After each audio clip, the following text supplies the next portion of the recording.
President William Ruto has received bad news from his bedroom. When I talk about bedroom, I mean where he believes that the people in that region, they should support him wholeheartedly without being coerced or without being intimidated, and that is Bomet County. Today, the former cabinet secretary Fred Matiang'i, who also is an aspirant or rather presidential aspirant, while he was going to Nairobi, he was blocked by the residents in Bomet, where they forced Matiang'i to address them. Matiang'i addressed the residents of Bomet who showed a lot of charisma, who showed a lot of concern, and they felt, it felt like the people of Bomet, they are tired with William Ruto. This is different from what Kenyans expect, because we expect people of Bomet, where William Ruto comes from, a region that is perceived to be the bedroom of President William Ruto, to embrace two-term narrative wholeheartedly, to talk about William Ruto, to praise their son William Ruto, say that he is best in as much as he's missing or that he has a lot of misses. But the way the people received Fred Matiang'i, they started chanting one term, saying they don't want anything to do with the two-term narrative. Is a point that needs to be studied. In fact, it flabbergasted many people in Kenya who watched the video, now that the video has been making a lot of rounds online.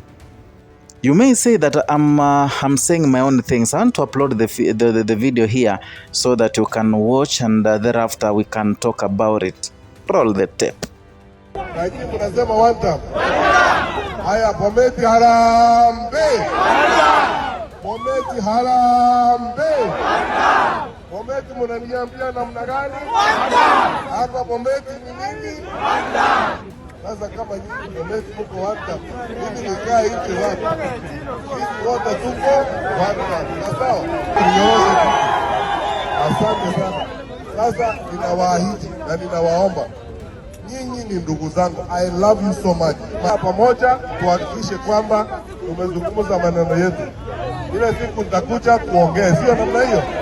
Nitakuja kukaa chini tuongee vile watu wanaongea wakiwa kwa familia. Tumekubaliana? Basi asanteni sana. Mungu na wabariki na tutakutana tajiri. This indicates that there is no any escape route for William Ruto come 2027. In fact, all the math is not adding up. All the math is not bringing up a solution.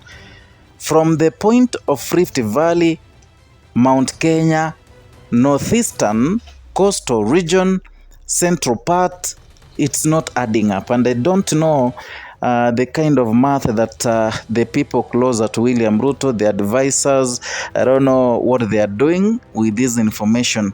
But as it stands, it means that William Ruto is gonna be a one-term president unless the opposition team spoils this matrix and this math. Amur by-election is another example I want to use as a case study. Amur is known to be the bedroom of William Ruto. The voting pattern since the time of Jubilee till now, it has never changed.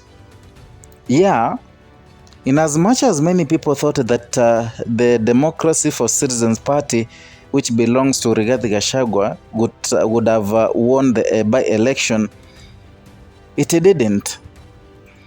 Others said that the election was rigged, but I really doubt if it was, because that is UDA base. That is the bedroom of William Samoei Ruto. He could use even millions. He could use all millions to even buy the people. But that does not mean the election was rigged. But I'm drawn to the fact that UDA won that by-election, and the one who won, by the name Dolalin, David Kibet,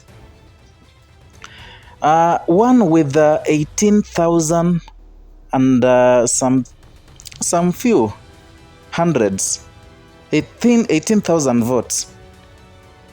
He was followed closely with the DCP candidate who garnered 11,000 votes. It was a difference of around 7,000 and something.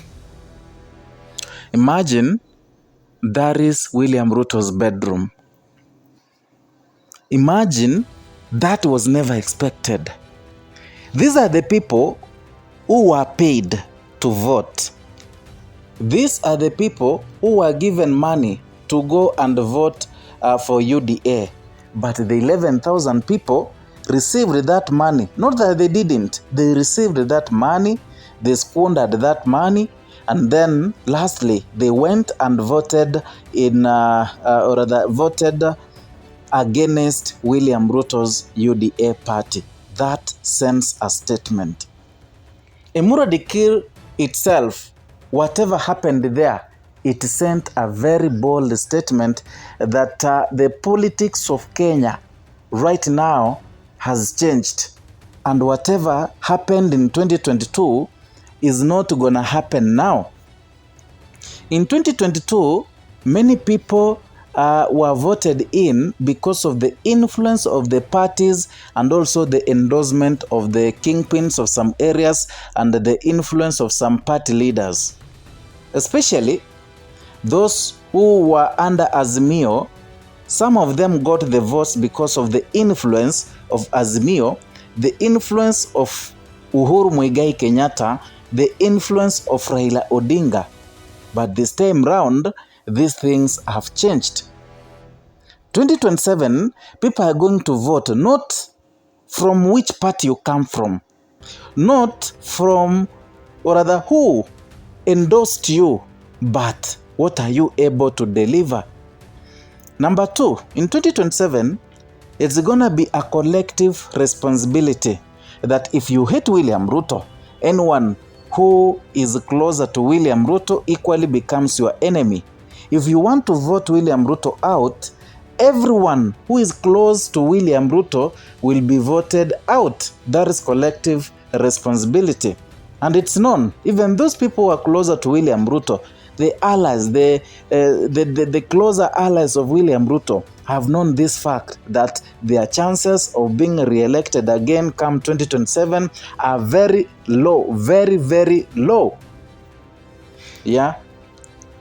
So 2027 is gonna change the political matrix in Kenya completely in the coming days. And if William Ruto becomes a one-term, that will go into a historical records. And I'm very sure he will be a one-term unless Rigathi Gachagua, Kalonzo Musyoka, Matiang'i Sifuna, Eugene, all those people, unless they spoil this thing, they spoil this math that is already calculated and it has an answer that come 2027, things are bad.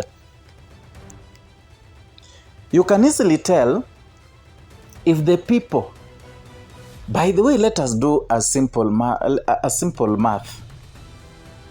If DCP party managed to get 11,000 votes, well, UDA got 18 votes, you can tell there are high chances that DCP can garner almost a half of the votes in Rift Valley. Yeah? And then, when we talk about the Western region, we understand that the Western region, the number of registered voters there, they are close to 2.1 million. Maybe a few individuals who added the register this time around.